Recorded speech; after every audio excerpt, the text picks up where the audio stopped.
Hey friends, today we're doing another book review on the first Apologetics book that I ever read. Yes, this is the one that got me into it all. What do you think it is? None other than I Don't Have Enough Faith to Be an Atheist by Dr. Frank Turek. Let's jump in, I'll tell you why I love it.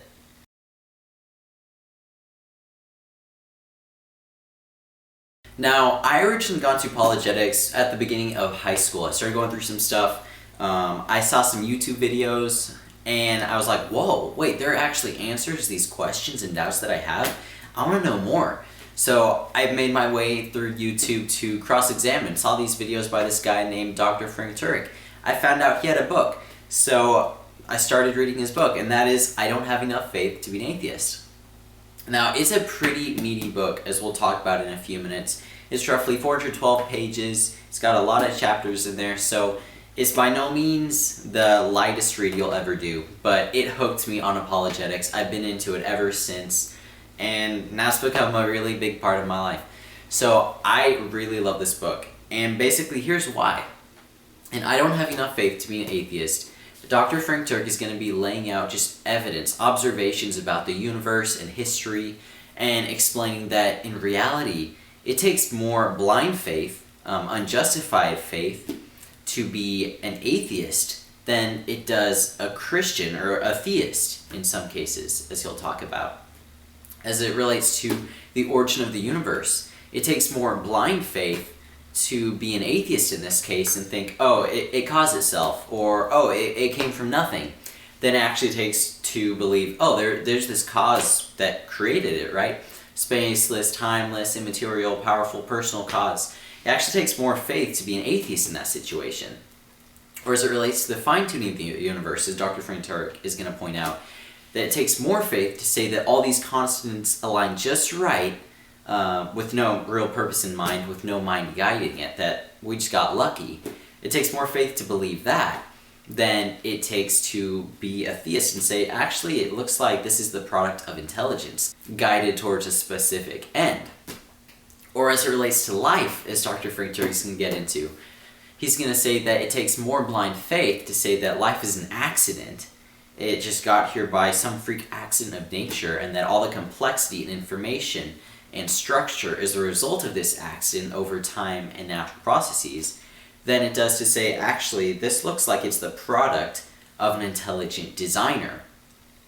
And then lastly, he's going to say that as it relates to the New Testament, it takes more blind faith to say that Jesus was just an ordinary guy who wasn't God, who actually didn't teach about the kingdom of heaven, who actually didn't forgive sins, who maybe didn't even die on a cross, and certainly didn't appear to people afterward, than it does to say, actually, this guy was the Messiah, the Son of God, and he did all these incredible things, as is very well documented.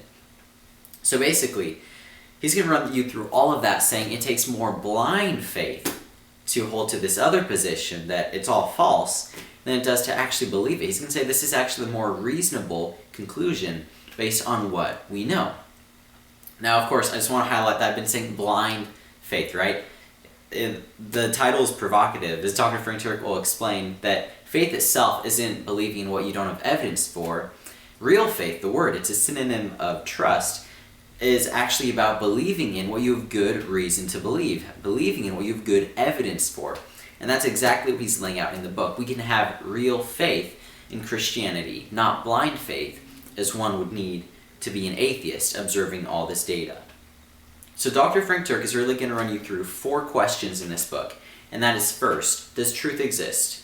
If truth doesn't exist, then there's no point in asking these questions. There's nothing that can truly be known.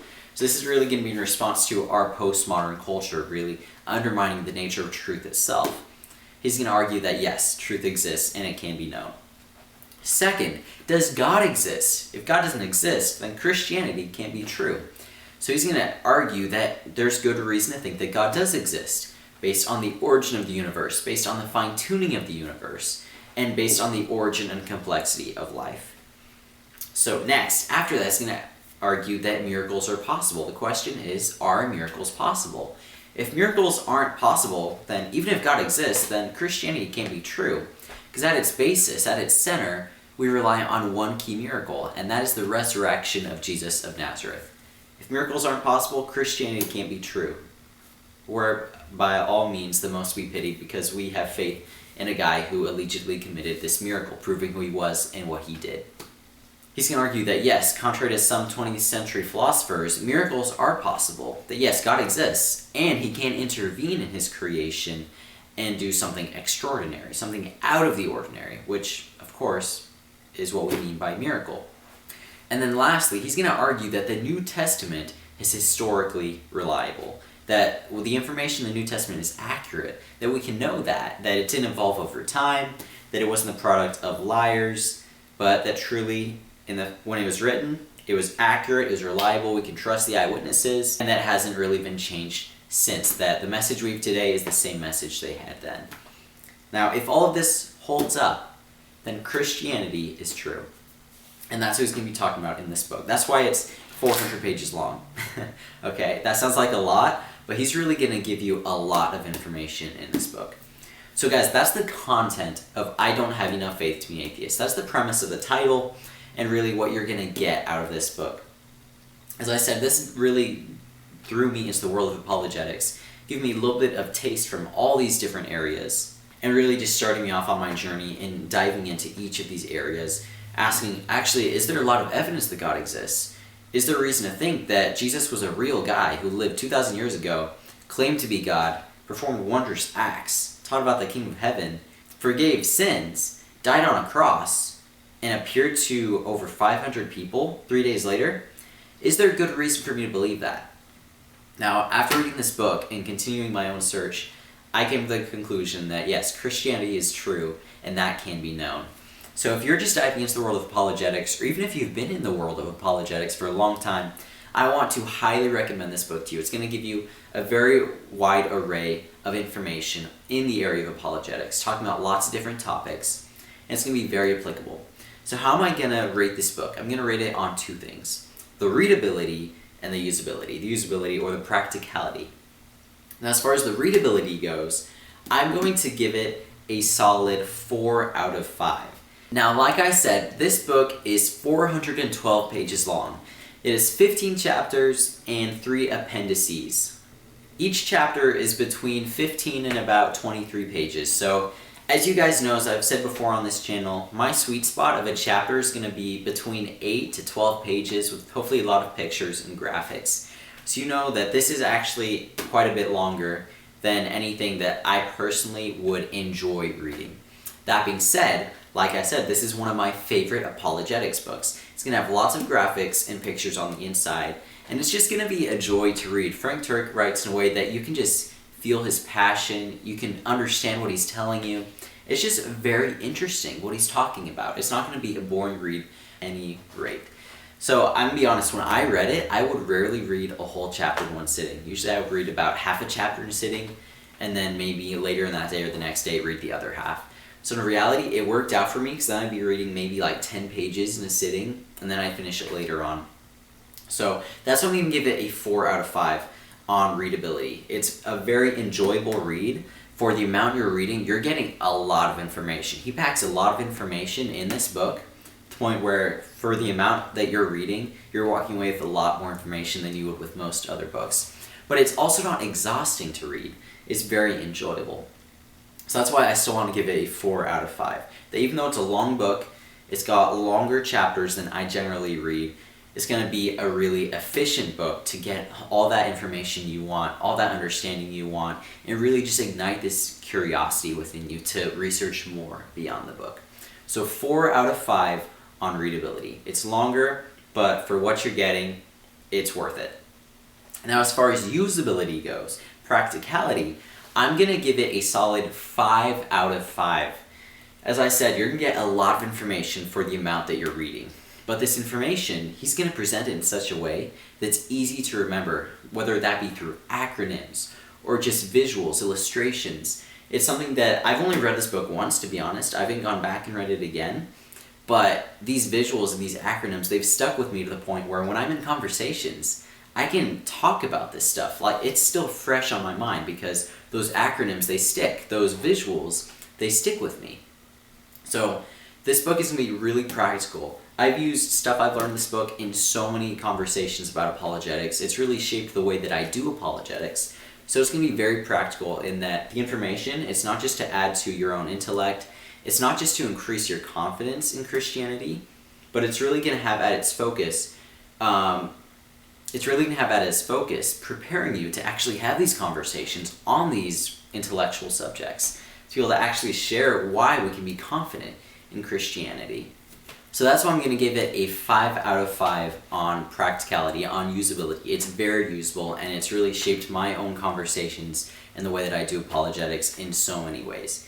Now, on that subject, I want to give you a quote from the book itself, because I think, why am I telling you this when you can hear Dr. Frank Turek's words himself and get an idea of what he talks about in the book? So this is going to be a quote just to give you an idea of what you're going to get out of this book. He writes, "Christians are not supposed to just have faith. Christians are commanded to know what they believe and why they believe it.